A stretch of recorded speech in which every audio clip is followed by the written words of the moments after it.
សន្មតថាចប់ដោយបរិបូរណ៍យើងខ្ញុំសូមថ្លែងអំណរគុណយ៉ាងក្រៃលែងដល់អស់លោកស្រីអ្នកនាងកញ្ញានិងប្រិយមិត្តទាំងអស់ដែលបានចំណាយពេលដ៏មានតម្លៃតាមដានរឿងនេះតាំងពីដើមរហូតដល់ចប់សូមជូនពរសុខភាពល្អប្រាជ្ញាឈ្លាសវៃនិងសេចក្តីសុខសាន្តចូលមានដល់អស់លោកស្រី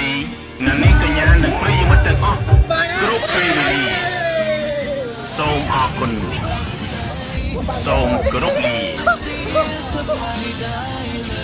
បាត់ចប់ហើយចប់គ្រប់យ៉ាងចប់ទាំងទងចប់